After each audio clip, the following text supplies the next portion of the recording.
Are you doing this work to facilitate growth or to become famous? Which is more important, getting or letting go? All right, so let's explore the underworld. Now, when we talking about the underworld, we speaking in layers. We talking about the underworld in every aspect of life, right? So the world that we live in has an underworld. The world inside ourselves has an underworld also. And when I say that, I mean everything has its origin of where it come from. It has its own function. It has its own surface level, and then it has its own roots. You feel me? So it's just like a tree. You see the branches, you see the leaves and shit like that, but then there's the roots, then there's the seed and things like that. So let's just talk about the underworld from a worldly perspective, right? In the world that we live in, it's based on resources, power, influence. So the people that had the resources, they had the power. The people that had the power, they have the influence. Or because they have the resources, they know how to use the resources to gain power over those who have the influence. You feel me? To ultimately influence more or influence others. So, like I always say, we constantly up against some form of agenda and influence. Now, the thing is, whatever is behind that influence, whatever is behind that agenda, that energy go to whoever has that resource or had the power of that resource. Follow what I'm saying? Let me try to give you an example. For example, easy, the government, right? The government have dominion and power over the land, the resources, the money, the system, as long as the people allow it anyway. You know what I mean? I don't know when everybody gonna wake up or if everybody gonna suddenly wake up and try to take control over themselves and the resources around them. But until then, we under a certain type of government. And like I said in the past, the word government itself is Latin for to guide the mind. Govern is Greek for to guide, and ment is Latin for the mind. So the government got pretty much a large amount of power and influence and resources, right? So you take a thing like money, right? Money is the median between you getting these resources, gaining some form of power or some form of influence in this worldly world, right? Now, the thing about it is this: what you have to give up for that money might be priceless. You feel what I'm saying? So you giving up your time, you giving up your energy, you giving up your attention and shit like that. That power, that resource, that intangible thing that you giving up that you can't get back, which is your time and your energy and shit like that, that goes to whatever entity or establishment has the power over that resource. So basically they influence you and influence your circumstances so that you have to gain your resources through using your time, your energy in a way that benefits first them, and then you get whatever left over. I think that's a nice roundabout way to explain it, how we go through this on a worldly stage. So as you come into your awareness, you come into your consciousness, you start to realize the world around you is kind of pushing you around. You start to realize the agendas of shit and realize that it's not really beneficial to you. You feel me? You kind of step away from the status quo and you start to, peer into the underworld and see why shit is going on the way it is, where it's coming from, how it got how it is, and shit like that. So when we talk about the underworld within ourselves, we talking about the same thing. We talking about aspects of yourself that you might not be familiar with, aspects of yourself that it drive you to be you.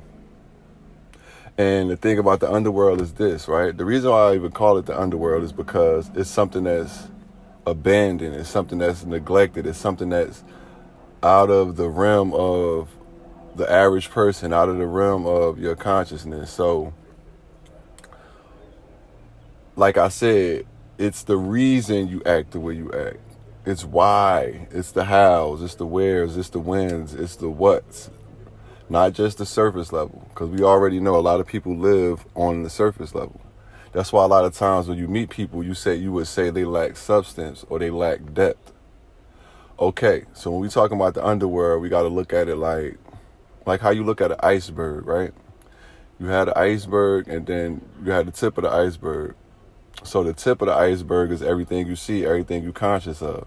And then you go a little deeper and you start to realize, oh shit, there's some things that I don't know. So now you know the things, now you're aware of the things that you didn't know. Now you know those things, right? Follow me.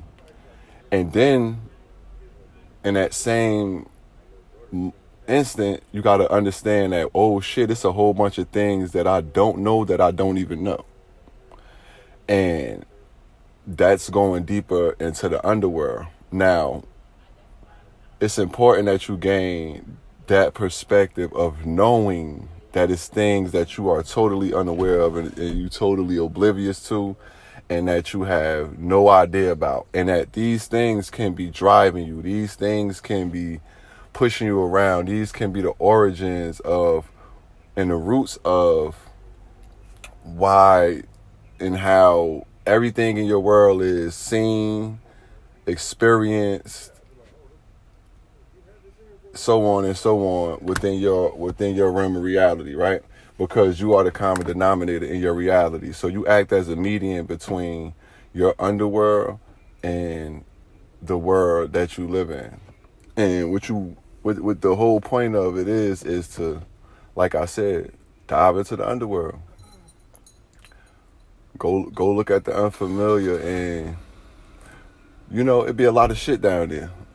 It'd be a lot of shit down there in the underworld. So the first level under the underworld, like I said, would be just the shit you conscious of that nobody else conscious of. It's a lot of shit that don't nobody know about us. You feel me? A lot of things we keep secret. A lot of things we we a certain type of way when we with ourselves. And we have certain secrets and certain things that we might not never tell nobody, or we might only tell a few people. And that could be an underworld, just you and your few people that know certain things about you. But there's always that aspect of yourself that you don't share with others that you know about, right? So then, like I said, we got to go a little deeper. We got to go into those places that we're not familiar with. This is what a lot of people that's spiritual call shadow work, right? Now, when you go down here in the underworld, you're going to see the root of shit. So you might see an aspect of yourself that got gifts, talents, rare, unique, and shit like that, but it's locked away, it's caged, it has chains on it, it's locked up by all of your insecurities, all of your doubts, all of your trauma and things like that.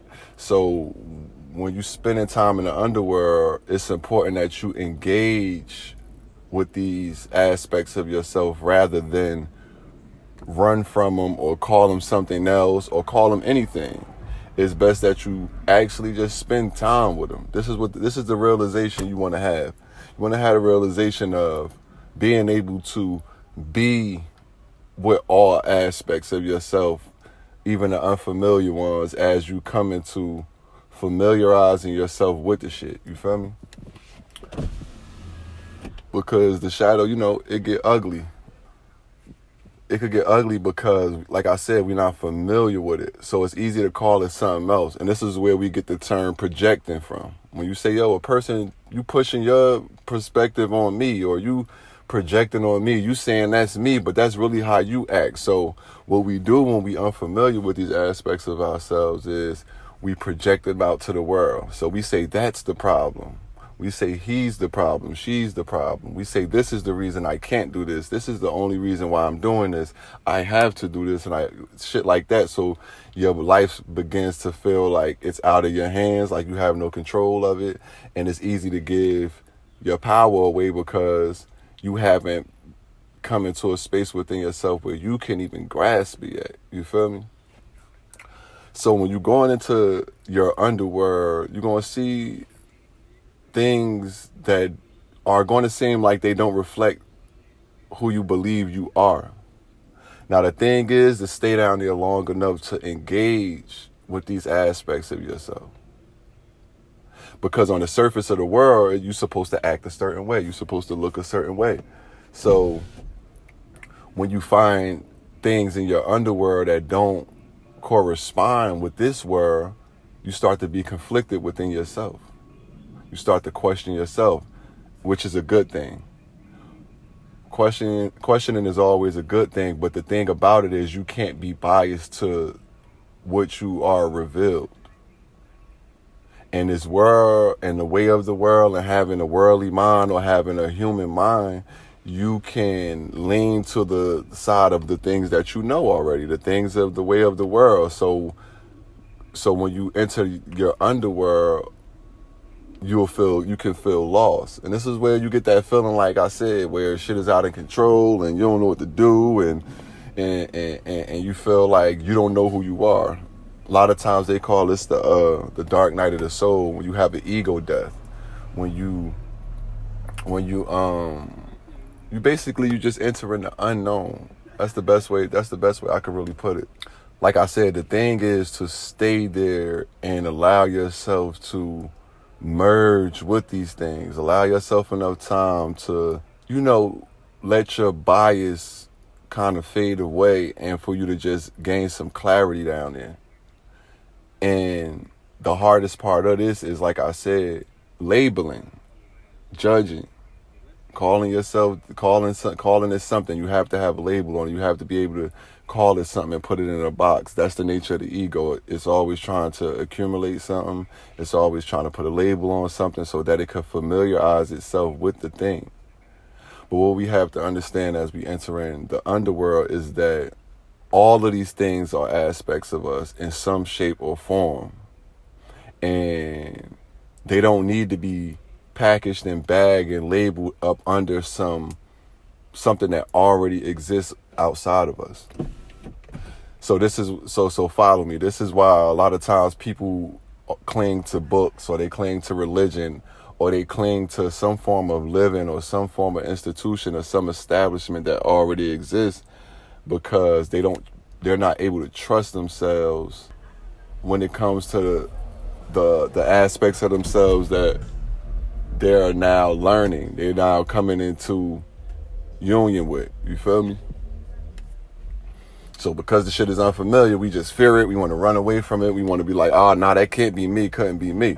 A lot of times I thought I was doing the right thing, or I thought I was being me. And once I delved deeper into myself, I realized, oh shit, no, that is me being influenced. And a lot of times the thing that you're influenced by brings some form of resource to you. It don't have to be always tangible. It could be intangible. It could be a feeling.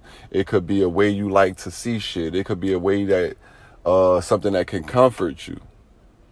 So you spend your time, you spend your attention, and you live under the jurisdiction of that way of thinking, that way of being, that way of making decisions, and that way of living your life. You feel me? And you never get to, how people say get to the bottom of some shit. That's what they mean. You go deeper and deeper and deeper into the underworld, and you get to, why do you have to cling and use these things as a crutch rather than a tool? Because it's one thing for something to be a tool. It's another thing for it to be a crutch. And especially in a place like America, in a world at large, period, we living in a time where we got a crutch for everything. If you have a psychological issues and you can't manage your own psyche, they have therapists, they have pills, they have high power pharmaceuticals, they have the crazy house. They have all these labels and diagnoses waiting for you to be the reference point of something deeper, though. And that's the problem. Things never get past the surface. People, they never go beneath the surface. They see your symptoms. You say, oh, I've been thinking this and I've been going through this. And they say, okay, if you're thinking that and you've been going through that, then this means you're this type of person and you need this type of label. Now you need this type of medicine or you need this type of help. When in all reality, all of our underworlds are different. They the same in the fact that they are contained in one space, because we all here, you feel what I'm saying, consciously and physically, and unconsciously for that matter. But at some level, they're all different. We all went through different shit. We all got different traumas. We all got different ways of looking at things and seeing things. And in the world we live in, we're constantly being influenced to try to be perfect, try to say the right shit, try to gain some form of likes or some form of audience or some form of acceptance and validation. And as you just go down a little bit deeper to every little thing, you can see that it's all has an origin based on shit like lack and fear and outside influences and your upbringing and your traumas and things like that. So the point of it all is to merge yourself and your underworld. Need to become one again. This is why in the Matrix, they kept telling Neo, yo, you're the one, or kept asking him, are you the one? And it wasn't until he realized, oh shit, like, it's no separation between me and my reality. I am the operator, the generator of all of this shit. And when I say that, I mean the operator and the generator of your own perception. You want to become the captain of your own ship. You want to be able to perceive things as they are, not with a filter on it, not with somebody else's perspective or perception on it, not even mine. You're listening to this, but you need to have your own, be able to draw your own conclusions, or don't come to a conclusion. That's another thing. Everybody feels like they need to come to some form of conclusion about life, about themselves, and that's not necessarily true. Because every day is a different day. Every day you're a new you if you allow yourself to be. And the thing about life is you're not going to make it out alive. So who needs to come to a conclusion about anything? You need to, and you should explore and experience things from a raw and innocent and curious place, rather than it being some science project that you're trying to come and get an answer to so your ego could feel more grounded and have more dominion over your life rather than your soul. So now as a collective, we created a whole underworld. So everybody is just a fucking, like a shell of themselves, a shell of something else. So all of the, like I say, all of the, the things that we run after, the things that we numb ourselves with and stimulate ourselves with, the things that we say to people, the reasons why we say it and shit like that, really be coming from a deeper place. And that's why when you go through what they call a spiritual awakening, which is really just getting in touch with the underworld, when you go through that, you start to not identify with a lot of things around you no more. So now that person ain't stimulating you no more. That thing ain't numbing you no more. It's not enough because you have seen the real. Because remember this, though, we can't forget this. This is a world of illusions. The biggest illusion about the world that we live in is the fact that we get the sense from the world that this world is permanent, but it's not. We just passing through. And that's something that should never be forgotten. And there's so many things in the world that is here to kind of push you into clinging to this shit, push you into fear. Because when you're in fear, you disempowered, you disengage, you're not here in the moment, you somewhere far off into the future, or you depressed somewhere in the past. And there's so many things going on in this world to push you to those spaces. So by going into and engaging in your own underworld, you gain more control. So now you can't be played by the little fear campaigns of the world. The government don't have as much control and influence over you, or that person don't have as much influence and control over you. You start to be in control of yourself. You start to make amends with the shadow sides of yourself that you were unaware of, or you begin to neglect because you didn't want to identify with it, because you would see yourself as a bad person or a narcissistic person or a selfish person. And that's another reason why when I speak, I always throw myself under the bus first, because I'm speaking from experience. So I've been in these dark spaces. I dwell in these spaces. These spaces in me are one and the same. It gets to a point where there's no separation. So then you stop being ashamed and guilty of parts of yourself just because you're unfamiliar with it, or just because the world don't accept it. Oh my God, I don't want to know everybody to know that I think like this, because that's not normal.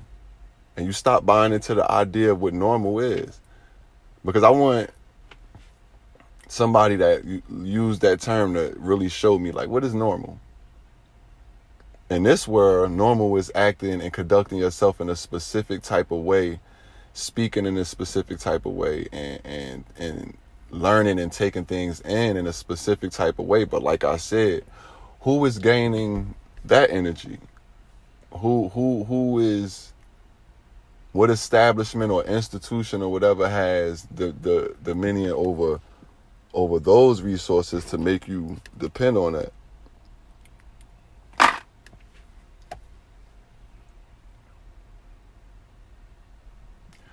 So now we living in a world where your president or your government officials could just jump on TV, say a couple things, and poke at your resources and scare you the fuck up. You know what I mean? Because you haven't realized yet that you are the resource.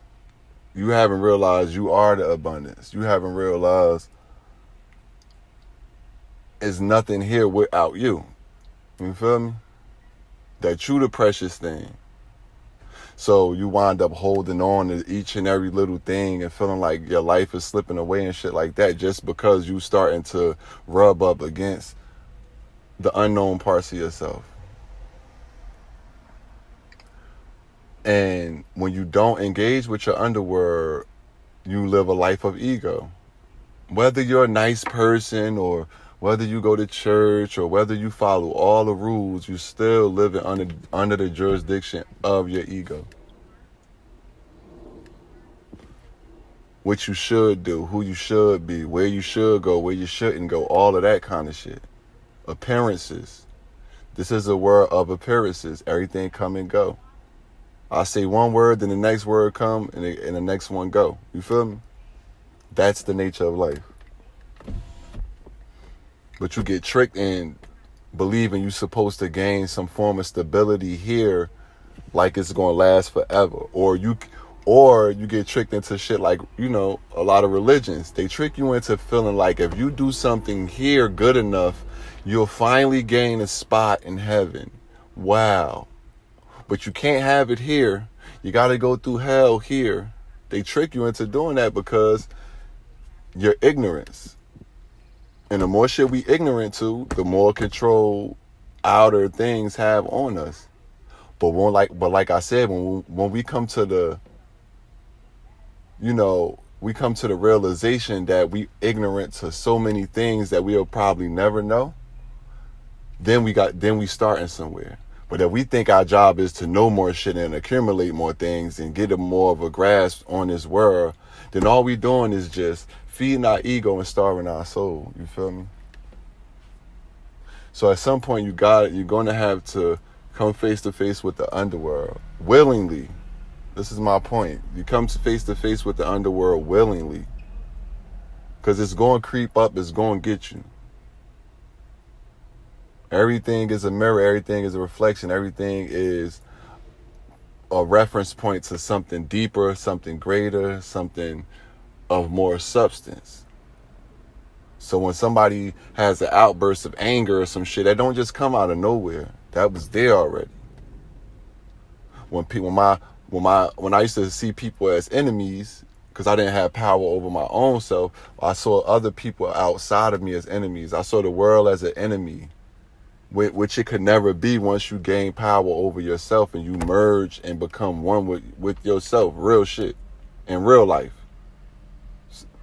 from your soul on out, right? Then things don't have that much of a grip on you. You have much of a grip on it.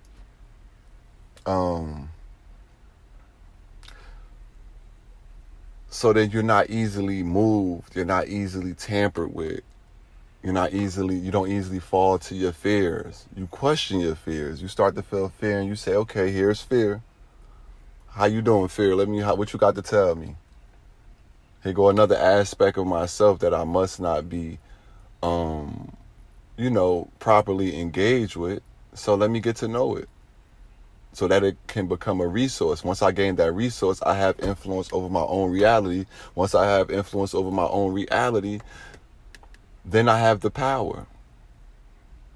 Then when I look out at the government or whoever else, I see they don't have that much of that false idea of them having power, or it having power, or it happening to you or at you, or whatever the case may be. And this is the realization we here to have over and over again. But like I said, we can't have it when we just constantly buying and being consumed or being consumers of the things that become a crutch or outlet or a numbing or a stimulant for things that lie deeper and dormant within us.